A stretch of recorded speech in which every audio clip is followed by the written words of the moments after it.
ಅಂಬೇಡ್ಕರ್ ಅವರ ಆಶಯವಾದ ಸಂವಿಧಾನ ಶಕ್ತಿ ತೋರಲು ದಿ ರೂಲರ್ಸ್ ಚಿತ್ರ ನಿರ್ಮಾಣ ಮಾಡಿದ ಹಿನ್ನೆಲೆಯಲ್ಲಿ ನನ್ನ ಮೇಲೆ ರೌಡಿ ಶೀಟರ್ ಪಟ್ಟ ಕಟ್ಟಿ ನನಗೆ ಮಾನಸಿಕವಾಗಿ ಹಿಂಸೆ ನೀಡುತ್ತಿದ್ದಾರೆ ಎಂದು ಸಮಾಜ ಸೇವಕ ಹಾಗೂ ಚಲನಚಿತ್ರ ನಟ ಸಂದೇಶ್ ತಮ್ಮ ನೋವನ್ನು ತೋಡಿಕೊಂಡರು.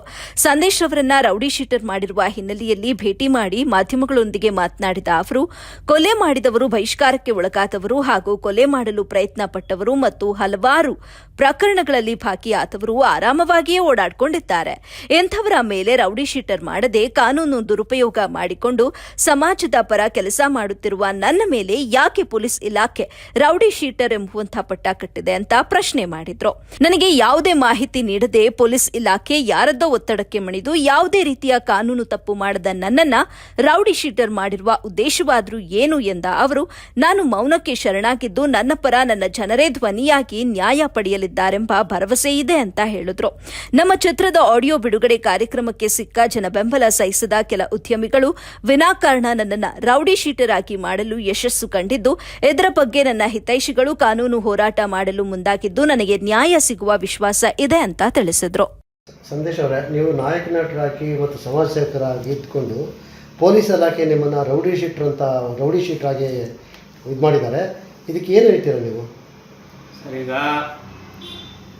ನಾವು ಪಿಕ್ಚರ್ ಸ್ಟಾರ್ಟ್ ಮಾಡೋದ್ರಿಂದ ಅಂದರೆ ಅದಕ್ಕೆ ಮೊದಲು ನನ್ನ ಮೇಲೆ ಆಗಿರೋಂಥ ಕೇಸಸ್ಸು, ನಾವು ಏನು ಹೋರಾಟ ಮಾಡ್ತಾಯಿದ್ದೀವೋ ಹೋರಾಟಕ್ಕೆ ಸಂಬಂಧಪಟ್ಟಂಗೆ ಹೋರಾಟದ ಒಂದು ಸಂದರ್ಭಗಳಲ್ಲಿ ನಮ್ಮ ಜನರಿಗೆ ನ್ಯಾಯ ಕೊಡಿಸೋ ಒಂದು ಸಲುವಾಗಿ ನಾವು ಮಾಡಿರೋಂಥ ಹೋರಾಟದಲ್ಲಿ ನನ್ನ ಮೇಲೆ ಆಗಿರೋಂಥ ಕೇಸುಗಳು ಹೊರತು ನಾನು ತಪ್ಪು ಮಾಡಿ ಇಲ್ಲಿ ತನಕ ನನ್ನ ಮೇಲೆ ಯಾವುದೇ ಕೇಸುಗಳಾಗಿಲ್ಲ. ಇಲ್ಲಿ ತನಕ ನಾನು ಯಾವುದೇ ತಪ್ಪು ಮಾಡಿಲ್ಲ. ನನಗೋಸ್ಕರ ನಾನು ಯಾವುದೋ ಒಂದೇ ಒಂದು ಕೇಸ್ ನನ್ನ ಮೇಲೆ ಹಾಕ್ಕೊಂಡಿಲ್ಲ. ನಮ್ಮ ಜನಕ್ಕೆ ಅವ್ರ ಪರವಾಗಿ ಒಂದು ಹೋರಾಟ ಮಾಡೋಣ ಅಂತ ಮಾಡೋವಂಥ ಸಂದರ್ಭಗಳಲ್ಲಿ ನನ್ನ ಮೇಲೆ ಆಗಿರೋಂಥ ಕೇಸಸ್ ಬಿಟ್ಟರೆ ಬೇರೆ ಯಾವುದೂ ಇಲ್ಲ. ನಾವು ದ ರೂಲರ್ಸ್ ಚಲನಚಿತ್ರ ಸ್ಟಾರ್ಟ್ ಮಾಡಿದಾಗಿಂದ, ಅಂದರೆ ರೂಲರ್ಸ್ ಚಲನಚಿತ್ರ ಸ್ಟಾರ್ಟ್ ಮಾಡೋದಕ್ಕಿಂತ ಮುಖ್ಯವಾಗಿ ನಾವು ಸಂವಿಧಾನದ ಶಕ್ತಿ ಅಂತ ಹೇಳ್ಬಿಟ್ಟು ಇರ್ತೀವಿ. ದ ರೂಲರ್ಸ್ ಸಂವಿಧಾನದ ಶಕ್ತಿ ಅಂತ ಹೇಳ್ಬಿಟ್ಟು ಹೆಸರಿಡ್ತೀವಿ. ಆ ಹೆಸರು ಇಟ್ಟಾಗಿಂದ ಹಂತವಾಗಿ ನಮ್ಮನ್ನ ಮನೋವಾದಿಗಳು ಟಾರ್ಚರ್ ಮಾಡ್ಕೊಂಡೇ ಬರ್ತಾ ಇದ್ದಾರೆ. ನಾವು ಅವ್ರ ಟಾರ್ಚರ್ಗಳಿಗಿಂತ ಬಗ್ಗದೆ ಯಾವುದೇ ಕಾರಣಕ್ಕೂ ನಾವು ಶೂಟಿಂಗ್ ನಿಲ್ಲಿಸಿಲ್ಲ. ನಾವು ಯಾವುದೇ ಕಾರಣಕ್ಕೂ ಮಧ್ಯದಲ್ಲಿ ಸ್ಟಾಪ್ ಮಾಡೋವಂಥ ಕೆಲಸನ ಮತ್ತು ಎಷ್ಟೇ ತೊಂದರೆಗಳಾದ್ರೂ ಯಾರ ಹತ್ರನೂ ಹೇಳ್ಕೊಳ್ತೀರಾ ತುಂಬ ಖುಷಿಯಾಗಿ ನಾವಿದ್ದು ನಮ್ಮ ಕೆಲಸ ನಾವು ಮಾಡ್ಕೊತಾ ಇದ್ದೀವಿ ಸರ್. ಇಲ್ಲಿ ನಾವು ಆಡಿಯೋ ಫಂಕ್ಷನ್ ಮಾಡ್ತೀವಿ, ಅಂದರೆ 17ನೇ ತಾರೀಕು ನಾವು ಆಡಿಯೋ ಫಂಕ್ಷನ್ ಮಾಡ್ತೀವಿ. ಆಡಿಯೋ ಫಂಕ್ಷನ್ ಜನ ನೋಡ್ಬಿಟ್ಟು ಜಾಸ್ತಿ ಜನಕ್ಕೆ ಸ್ವಲ್ಪ ಮನಸ್ಸಿಗೆ ಸಮಾಧಾನ ಆಗ್ದಿರ, ಇಲ್ಲ ಒಂದು ಕಡೆ ತೃಪ್ತಿ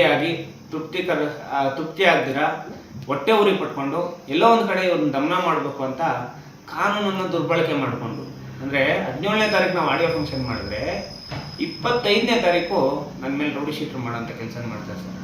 ಈ ವಿಚಾರವಾಗಿ ನನಗೆ ತುಂಬ ಮನಸ್ಸಿಗೆ ನೋವಾಯಿತು. ಕಾನೂನನ್ನು ದುರ್ಬಳಕೆ ಮಾಡಿಕೊಂಡು ಈ ಥರ ಮಾಡೋವಂಥದ್ದು, ಅಂದರೆ 2023 ರಾಜನಕುಂಟೆ ನನ್ನ ಮೇಲೆ ಕೇಸ್ ಆಗುತ್ತೆ.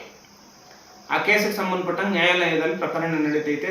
ಇನ್ನೇನು ಕೆಲವೇ ದಿನಗಳಲ್ಲಿ ಕೇಸ್ ಸುಳ್ಳು ಅಂತ ಹೇಳ್ಬಿಟ್ಟು ನಮ್ಮ ಪರವಾಗಿ ನ್ಯಾಯ ಸಿಗುತ್ತೆ.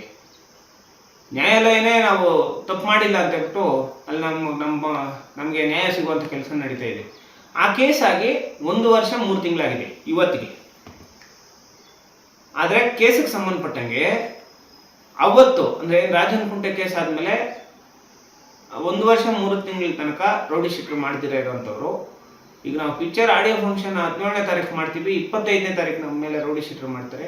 ಏನು ಕಾರಣ ಅಂತ ಹೇಳ್ಬಿಟ್ಟು ಕೇಳಿದ್ರೆ, ಅಪ್ಪ ನಿನ್ನ ಬೆಳವಣಿಗೆಯನ್ನು ಸ್ವಲ್ಪ ಸಹಿಸ್ತೀರಾ, ಈ ಥರ ಮಾಡ್ತಾ ಇದ್ದಾರೆ ಮೇಲಾಧಿಕಾರಿಗಳು, ಇದರಲ್ಲಿ ನಮ್ದೇನಿಲ್ಲ, ಅವ್ರು ಡೈರೆಕ್ಷನ್ಸ್ ಮಾಡಿದ್ದಾರೆ, ನಾವು ಕೆಲಸ ಮಾಡ್ತಾ ಇದ್ದೀವಿ ಅಂತ ಹೇಳ್ಬಿಟ್ಟು ಹೇಳ್ತಾರೆ. ಏನಕ್ಕೆ ಮಾಡಬೇಕಾಗಿತ್ತು ನಿನ್ನ ಪಿಕ್ಚರು ಅಂತ ಹೇಳ್ಬಿಟ್ಟು ಹೇಳ್ತಾರೆ.